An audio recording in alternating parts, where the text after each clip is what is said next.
Hello दोस्तों, स्वागत है आपका पेपरलेस नॉलेज में। तो आज हम बात करने वाले हैं करंट अफेयर्स और विज्ञान संबंधित कुछ प्रश्नों पे, जो कि आपकी परीक्षाओं की दृष्टि से बहुत ही महत्वपूर्ण साबित होने वाले हैं। तो चलिए शुरू करते हैं हम आपका पहला प्रश्न। हेलो दोस्तों, तो आज हम बात करने वाले हैं अपने कुछ करंट अफेयर्स प्रश्नों पे, जो कि हमारा टॉपिक है आज का। और साथ ही साथ हम आज आपके जो है जीके जनरल नॉलेज के जो भी क्वेश्चंस हैं वो भी कवर करते चलेंगे। और आपको जो हम लास्ट में 10 क्वेश्चंस का क्विज टाइप का क्वेश्चन दे रहे हैं, उसमें भी आज का टॉपिक भी जो रहेगा वो पिछले टॉपिक्स की तरीके से ही हम पर्यावरण ही अभी डिसाइड किए हैं। क्योंकि आपके आने वाले जो एग्ज़ाम्स हैं वो बेसिकली हम दो एग्ज़ाम पे अभी फोकस कर रहे हैं। जैसे कि आपका यूपी लेखपाल का आ रही है वैकेंसी, जो कि 52,000 पदों पे इसकी जो है नियुक्तियां होनी है। 52 से ये कुछ घटबढ़ भी सकता है, तो 50,000 तो एकदम फिक्स ही है। अगर आप इसकी तैयारी शुरू कर दिए हों तो अच्छी बात है, नहीं शुरू किए हैं तो अब से इसकी तैयारी में आप लग जाइए। और साथ ही साथ आपका यू सीटेट की भी परीक्षा आने वाली है, तो सीटेट के लिए जो है पर्यावरण के क्वेश्चन जो है हम आपको दे रहे हैं। अब यहाँ पे बात आती है कि आज के जो हम टॉपिक पे बात करेंगे, तो उसमें जो है आपका जो पहला प्रश्न है कि किस राज्य सरकार ने हाल ही में सैनिकों के लिए निःशुल्क बस सेवा शुरू की। तो यहाँ पे आपका जो चार ऑप्शन दिया गया है, राजस्थान, उत्तराखंड, उत्तर प्रदेश और तेलंगाना। तो आपका जो यहाँ पे सही उत्तर है वो है ऑप्शन ए, राजस्थान। राजस्थान की सरकार द्वारा अभी सैनिकों के लिए निःशुल्क बस सेवा शुरू की गई। अब राजस्थान के बारे में हम जान लेते हैं। राजस्थान राजस्थान भारत का उत्तरी भारत का एक राज्य है। क्षेत्रफल की दृष्टि से इसका पहला स्थान है और जनसंख्या की दृष्टि से इसका 17वां स्थान है।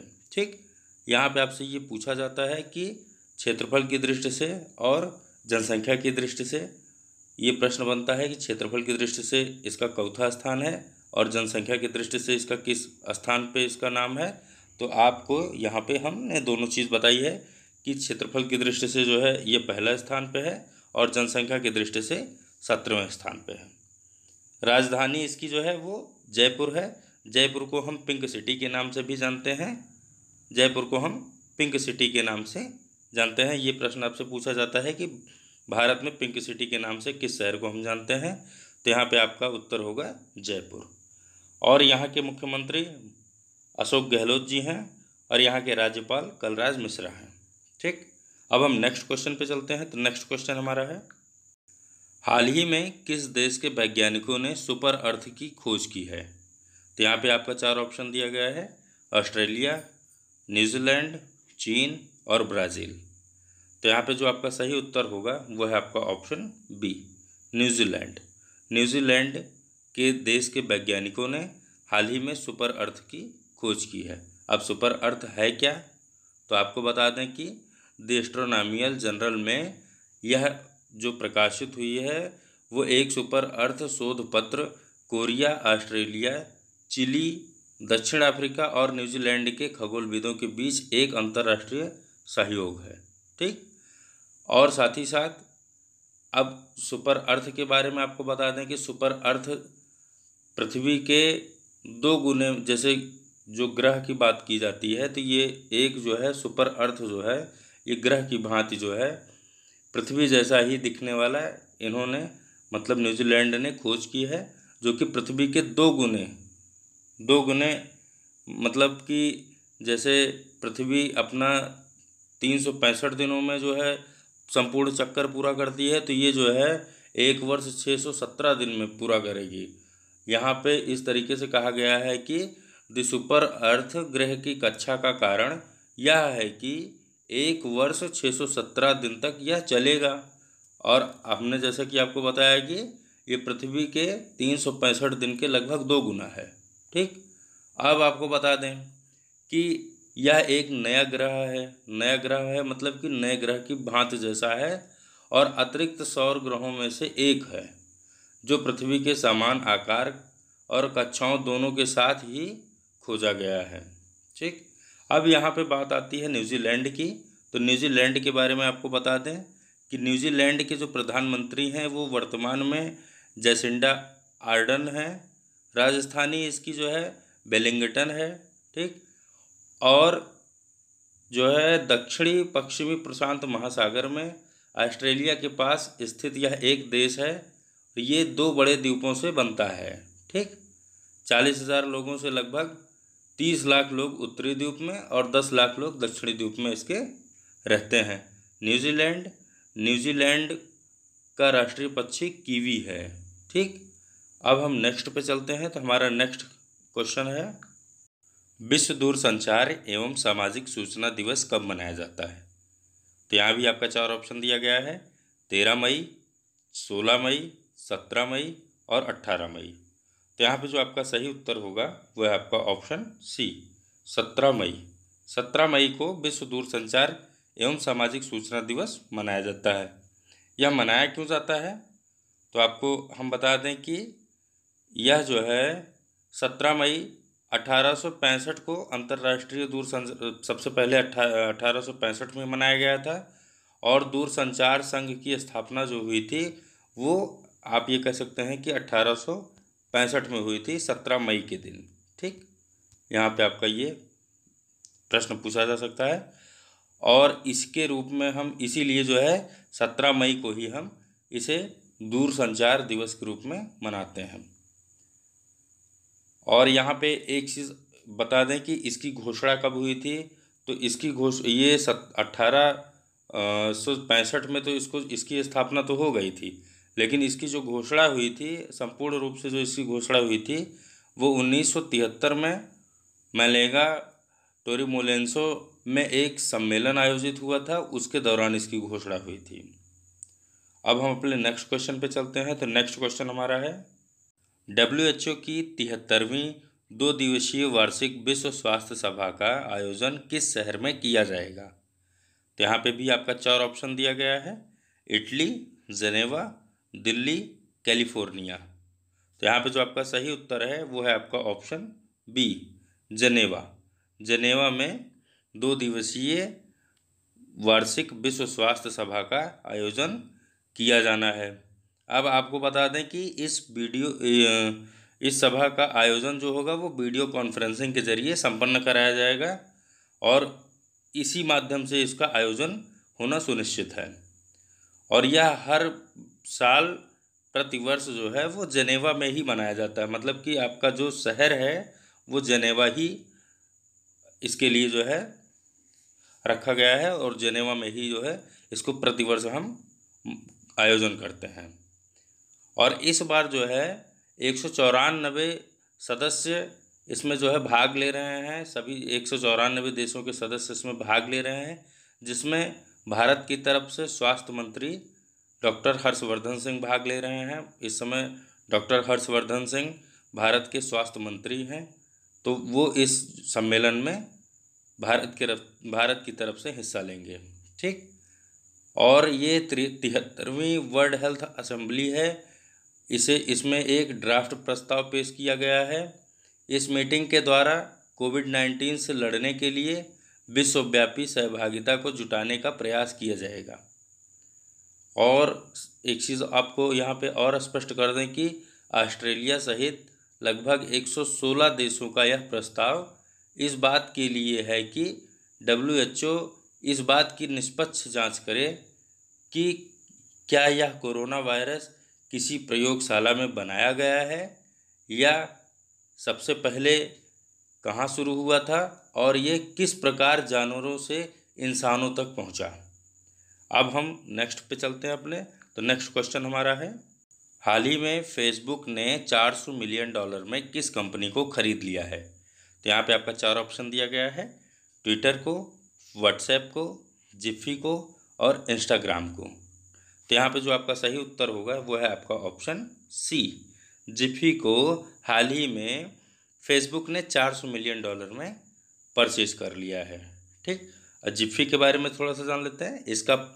इसके अंतर्गत हम देख पाते हैं कि GIF करके जो है एक जो है जैसे कि graphics interface graphics interchange format इसका नाम है GIF, जिसके माध्यम से हम बड़ी से बड़ी फाइलों को छोटे शॉर्ट में हम देख पाते हैं, जो कि GIF करके आता है। जैसे कि आपने देखा होगा कि व्हाट्सएप में या किसी भी मैसेज के थ्रू जो है हम किसी भी वीडियो को शॉर्ट करके छोटे टर्म में हम देख पाते हैं। तो यह एक एनिमेटेड कंपनी है, जो कि आपको अगर हम बताएं कि जिप्फी के बारे में, तो जिप्फी जो है सबसे बड़ी वेबसाइट कंपनी है, और इसके अंतर्गत जो है GIF कम आती है, जिसके माध्यम से हम जो है बड़ी से बड़ी फाइलों को छोटे में फाइल मतलब कि बड़े से बड़े वीडियो को हम छोटे में देख पाते हैं। ठीक, अब इसकी स्थापना जो है 15 जून 1987 में हुई थी, जो कि स्टीव विल हाइट जी के द्वारा हुई थी। वो एक अमेरिकन कंप्यूटर साइंटिस्ट हैं, और इसको जिन्होंने डेवलप किया था वो कंप्यूटर जी हैं, और ये 1987 में डेवलप किया गया था। ठीक, अब यहाँ पे बात आती है कि इसको किसने खरीदा, तो फेसबुक ने खरीदा। फेसबुक के संस्थापक मार्क जुकरबर्ग जी हैं, और ये 4 फरवरी 2004 में इन्होंने फेसबुक को लॉन्च किया था। ठीक, फेसबुक के बारे में जैसा कि सबको पता है कि वह एक मैसेज प्रणाली को आदान प्रदान करती है। हम अपने मैसेज को यहाँ से किसी और के पास भेज सकते हैं, और उसका मैसेज हम रीड कर सकते हैं। अब हम अपने नेक्स्ट क्वेश्चन पे चलते हैं। तो हमारा नेक्स्ट क्वेश्चन है, भारत का संवैधानिक प्रधान कौन होता है? तो यहाँ पे आपका 4 ऑप्शन दिया गया है। भारत का प्रधानमंत्री, भारत का राष्ट्रपति, भारत का मुख्य न्यायाधीश और गवर्नर। तो यहाँ पे जो आपका सही उत्तर होगा वह है आपका ऑप्शन बी, राष्ट्रपति। राष्ट्रपति जो होता है वह भारत का संवैधानिक प्रधान होता है। राष्ट्रपति के बारे में आपको पता होगा कि भारत के वर्तमान राष्ट्रपति माननीय रामनाथ कोविंद जी हैं, जो कि भारतीय जनता पार्टी से संबंध रखते हैं। ठीक, अब हम नेक्स्ट क्वेश्चन पे चलते हैं। तो नेक्स्ट क्वेश्चन हमारा है, लोकसभा को भंग करने का अधिकार किसके पास होता है? तो यहाँ भी आपका 4 ऑप्शन दिया गया है। प्रधानमंत्री के पास, राष्ट्रपति के पास, लोकसभा अध्यक्ष के पास और राज्यपाल के पास। तो यहाँ पे जो आपका सही उत्तर होगा वह है आपका ऑप्शन बी, राष्ट्रपति के पास। राष्ट्रपति के पास लोकसभा को भंग करने का पूर्ण अधिकार होता है। राष्ट्रपति की चर्चा अगर करें तो हमने अपने पिछले प्रश्न में आपको बताया कि वर्तमान में जो भारत के राष्ट्रपति हैं वो रामनाथ कोविंद जी हैं। ठीक, अब हम नेक्स्ट क्वेश्चन पे चलते हैं। नेक्स्ट क्वेश्चन हमारा है, भारतीय वायुसेना ने हाल ही में कितनी परियोजनाओं को स्थगित कर दिया है? तो यहाँ पे आपका 4 ऑप्शन दिया गया है, 1, 2, 3 व 4। तो यहाँ पे आपको हम बता दें कि जो आपका सही उत्तर होगा वो है आपका ऑप्शन सी, 3। भारतीय वायुसेना ने अपनी 3 परियोजनाओं को हाल ही में स्थगित कर दिया है। वो उसने क्यों स्थगित किया, तो आपको हम बता दें कि 18 मई 2020 को भारतीय वायुसेना प्रमुख RKS भदौरिया, यहाँ पे आप नोट कर लीजिएगा, भारतीय वायुसेना प्रमुख इस समय RKS भदौरिया जी हैं। उन्होंने यह घोषणा की कि वायुसेना 8000 करोड़ की 3 मुख्य परियोजनाओं को स्थगित कर रही है। तो यहाँ पे जैसा हमने आपको बताया कि ऑप्शन सी आपका सही है, उसने 3 मुख्य परियोजनाओं को स्थगित किया है, और इसका कारण जो है वो मेक इन इंडिया है। वर्तमान में भारत सरकार ने स्वदेशीकरण पर काफ़ी बल दिया है। स्वदेशीकरण मतलब कि विदेशी सामानों का आयात निर्यात, इंपोर्ट एक्सपोर्ट एकदम से बंद है, जिसके वजह से मेक इन इंडिया पर बल दिया गया है, और भारतीय वायुसेना ने अपने 3 परियोजनाओं को स्थगित कर दिया है। अब हम नेक्स्ट क्वेश्चन पे चलते हैं। तो नेक्स्ट क्वेश्चन हमारा है, हाल ही में नाबार्ड ने खरीफ और प्री मानसून संचालन के लिए कितनी धनराशि का फंड जारी किया? तो यहाँ पे आपका 4 ऑप्शन दिया गया है, 20,500 करोड़, 26,600 करोड़, 20,400 करोड़ और 20,200 करोड़। तो यहाँ पे जो आपका सही उत्तर है वह है आपका ऑप्शन ए 20,500 करोड़। 20,500 करोड़ नाबार्ड ने खरीफ और प्री मानसून संचालन के लिए धनराशि फंड जारी किया है। नाबार्ड की बात आई तो नाबार्ड की आपको हम फुल फॉर्म बता दें। यहाँ पे कई जगहों पे आपसे पूछा जाता है कि नाबार्ड का पूरा नाम क्या है। तो नाबार्ड का पूरा नाम है national bank of agriculture and rural development. ठीक, तो इसके तहत 20,500 करोड़ रुपए इसने जारी किया है। अब यह फंड जो जारी किया गया है यह किसके लिए जारी किया गया है और किस तरीके से इसको किसको लाभ होगा।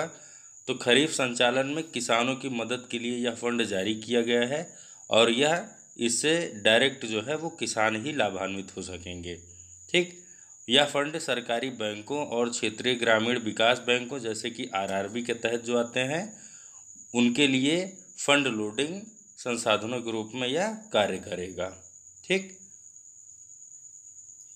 अब हम अपने नेक्स्ट क्वेश्चन पे चलते हैं। तो नेक्स्ट क्वेश्चन हमारा है, भारत सरकार ने सीमा अधोसंरचना के लिए किस समिति की सिफारिशों को लागू किया। तो यहाँ भी आपका 4 ऑप्शन दिया गया है। पहला है सेकातकर समिति, दूसरा है किसान समिति, तीसरा है न्याय समिति और चौथा इनमें से कोई नहीं। तो यहाँ पे जो आपका सही उत्तर है वह है आपका ऑप्शन ए सेकातकर समिति। सेकातकर समिति को भारत सरकार ने सीमा अधोसंरचना के लिए सिफारिशों को लागू किया है। ठीक, और इसको लागू कब किया? तो इसको लागू भारत सरकार ने 18 मई को ही कर दिया, 18 मई 2020 को। ठीक, अब आपको एक चीज़ और बता दें यहाँ पे साथ साथ कि समिति की सिफारिश के आधार पर भारत सरकार ने 100 करोड़ रुपए से अधिक लागत वाले कार्यों को निष्पादित करने के लिए इंजीनियरिंग खरीद अनुबंध ईपीसी को ही अपनाया है। ठीक है, यहाँ पे ये चीज़ पूछा जा सकता है कि भारत सरकार ने किस अनुबंध को अपनाया है। तो यहाँ पे आपको बताना है कि इंजीनियरिंग खरीद अनुबंध मतलब ईपीसी को भारत सरकार ने अपनाया है। यहाँ पे 2 टॉपिक बन रहा है कि इसको लागू कब किया गया। तो यहाँ पे आप बताएंगे कि 18 मई 2020 को लागू किया गया, सेकातकर समिति को उन्होंने अपनाया और ईपीसी अनुबंध को अपनाया है।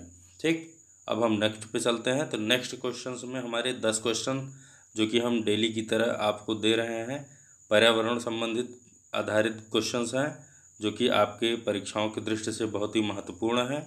तो उन्हें आपको सोचना है और आगे जो है आपको आंसर देना है। तो चलते हैं हम अपने उन प्रश्नों पर। तो चलते चलते हम आपके लिए लेके आए हैं कुछ परीक्षा उपयोगी कुछ महत्वपूर्ण प्रश्न जो कि एक लाइन में ही आपको जो है मिल जाएंगे। तो इसका आपको अपने मन में ही सोच के इसका उत्तर देना है। तो चलिए हम अब बात करते हैं अपने एक लाइन के प्रश्नों। तो चलिए शुरू करते हैं हम आज के अपने 1 लाइनर क्वेश्चंस को। सर्वप्रथम पारिस्थितिकी स्तूप की परिकल्पना किसने प्रस्तुत की? तो यहाँ पे आपका 4 ऑप्शन दिया गया है। चार्ल्स एल्टन ने, ओडम ने, डार्विन ने, टेंसले ने। तो फटाफट इसका आंसर सोचिए क्या हो सकता है।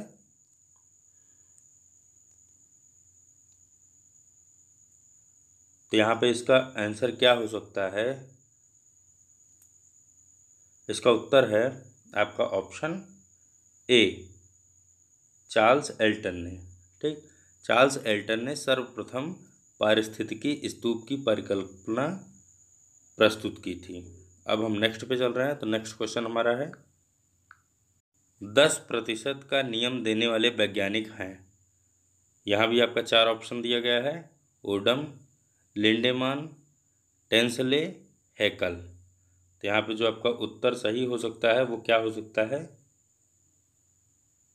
10% का नियम देने वाले वैज्ञानिक हैं। इसका क्या उत्तर हो सकता है? इसका उत्तर है आपका ऑप्शन बी लिंडेमान।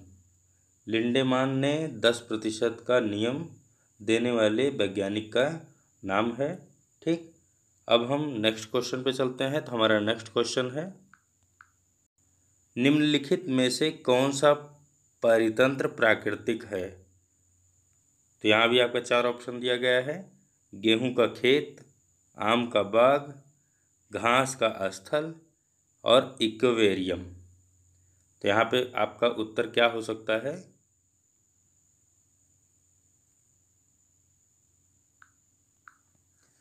तो यहाँ पे जो आपका सही उत्तर है वो है आपका ऑप्शन सी, घास का स्थल।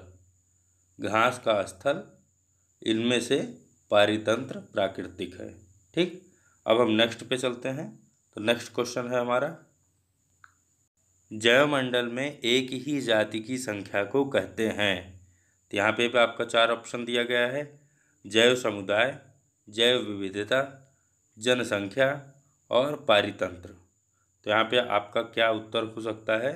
जैसा कि आपको प्रश्न में ही बताया गया है, जैवमंडल में एक ही जाति की संख्या को क्या कहते हैं। तो यहाँ पे आप अगर थोड़ा सा दिमाग लगाएंगे तो आपका उत्तर यहीं प्रश्न में ही दिया गया है। तो इसका आंसर क्या हो सकता है? इसका उत्तर है आपका ऑप्शन सी, जनसंख्या। जैवमंडल में एक ही जाति की संख्या को हम जनसंख्या कहते हैं। ठीक, अब हम नेक्स्ट क्वेश्चन पे चलते हैं। नेक्स्ट क्वेश्चन हमारा है, इकोलॉजी मतलब पारिस्थितिकी शब्द को देने वाले थे, इस शब्द को किसने सर्वप्रथम दिया था। तो यहाँ पे आपका 4 ऑप्शन दिया गया है, ई हैकल, मिश्रा, ओम और रीटर। तो यहाँ पे आपका उत्तर क्या हो सकता है? इन 4 ऑप्शंस में से आपका एक उत्तर सही है, तो वो क्या हो सकता है? तो यहाँ पे आपका जो सही उत्तर है वो है आपका ऑप्शन ए, ई हैकल। ई हैकल ने सर्वप्रथम इकोलॉजी शब्द को इन्होंने ही बताया, इन्होंने ही इस शब्द को दिया था। ठीक, अब हम अपने नेक्स्ट क्वेश्चन पे चलते हैं। तो नेक्स्ट क्वेश्चन हमारा है, एक पारितंत्र में शैवाल मतलब हरी काई का स्थान होता है, उपभोक्ता, उत्पादक, अपघटक और शाकाहारी। तो इन चारों ऑप्शंस में से आपका एक उत्तर सही है, तो वो क्या हो सकता है? अब हम आपको तब तक ये बता दें कि शैवाल हरी काई के यहाँ पे जिक्र किया गया है। तो हरी काई क्या होती हैं? जैसे कि हम लोग देखते हैं तालाब में, नदी में, जहाँ पे पानी इकट्ठा होता है वहाँ पे हरे कलर की काई बनती है, जिसे हम शैवाल कहते हैं या हरी काई कहते हैं। ठीक, तो यहाँ पे वही पूछा गया है कि पारितंत्र में शैवाल का स्थान क्या होता है। चारों ऑप्शंस में जो आपका सही उत्तर है वो है आपका इसमें ऑप्शन बी, उत्पादक। एक पारितंत्र में शैवाल उत्पादक का स्थान होता है। ठीक, अब हम नेक्स्ट क्वेश्चन पे चलते हैं। तो नेक्स्ट क्वेश्चन हमारा है, जैवमंडल जल, थल एवं वायुमंडल के कितने क्षेत्र में विस्तृत होता है। तो यहाँ पे आपका 4 ऑप्शन दिया गया है। पहला है 1.4 किलोमीटर, दूसरा है 11.4 किलोमीटर, तीसरा है 22 टू 30 किलोमीटर और चौथा है 114 किलोमीटर। तो यहाँ पे आपका जो सही उत्तर हो सकता है वह कौन सा हो सकता है? इन 4 ऑप्शंस में से आपका एक उत्तर सही है, तो वह कौन सा है? तो आपका जो सही उत्तर है वो है आपका ऑप्शन सी, 22 टू 30 किलोमीटर। ठीक, अब आप अपने इसको आंसर से मिला लीजिए कि आपका आंसर सही था या गलत। तो ये है आपका 22 टू 30 किलोमीटर। हम नेक्स्ट पे चलते हैं। तो नेक्स्ट क्वेश्चन हमारा है, नुकीली पत्तियों एवं भेदक गहराई वाली जड़ों के पौधों को निम्न में से किसमें वर्गीकृत किया जाता है। तो यहाँ पे आपका 4 ऑप्शन दिया गया है, मरुद्भिद, मरुस्थलीय पौधे, आर्द्रतोद्भिद और समोद्भिद। तो यहाँ पे जो आपका सही उत्तर है वो है आपका ऑप्शन ए सही है। यहाँ पे मरुद्भिद। ठीक, नुकीली पत्तियों एवं भेदक गहराई वाली जड़ों के जो पौधे होते हैं उनको हम मरुद्भिद में वर्गीकृत करते हैं। अब नेक्स्ट पे चलते हैं। तो हमारा नेक्स्ट क्वेश्चन है, सामान्य रूप से आहार श्रृंखला में कितनी कड़ियाँ होती हैं। तो यहाँ भी आपका 4 ऑप्शन दिया गया है, 2, 3, 4 और 5। तो यहाँ पे जो आपका सही उत्तर है, इन चारों में से आपका जो सही उत्तर हो सकता है वो कौन सा है? आपका जो सही उत्तर है वो है आपका ऑप्शन सी 4। सामान्य रूप से आहार श्रृंखला में 4 कड़ियाँ होती हैं। ठीक, अब हम नेक्स्ट क्वेश्चन पे चलते हैं। नेक्स्ट क्वेश्चन है हमारा, मित पोषणी मतलब ओलिगोट्रॉफिक झील का उदाहरण है। यहाँ भी आपका 4 ऑप्शन दिया गया है। कश्मीर की डल झील, उड़ीसा की चिल्का झील, दक्षिण भारत की ऊटी झील और राजस्थान की सांभर झील। तो यहाँ पे आपका जो सही उत्तर है वो है आपका, यहाँ पे जो आपका सही उत्तर हो सकता है वो है आपका ऑप्शन डी, राजस्थान की सांभर झील। राजस्थान की सांभर झील मितपोषणी झील का एक उदाहरण है।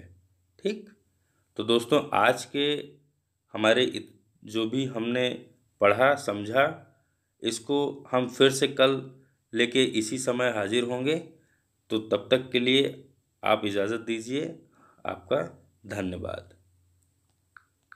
कि आपको हमारा यह वीडियो काफ़ी पसंद आया होगा और अधिक जानकारी हेतु हमारे वीडियो को लगातार देखते रहिए। और अगर अभी तक आपने हमारे चैनल को सब्सक्राइब नहीं किया है तो उसे सब्सक्राइब कर दीजिए और बगल में दिए हुए बेल आइकन को प्रेस कर दीजिए, जिससे कि हमारे नए वीडियोज़ की लिंक आप तक लगातार पहुंचती रहे और आप हमारे हर वीडियो को देख सकें। तो कल मिलते हैं इसी टाइम कुछ नया लेके, कुछ खास लेके। तब तक के लिए धन्यवाद।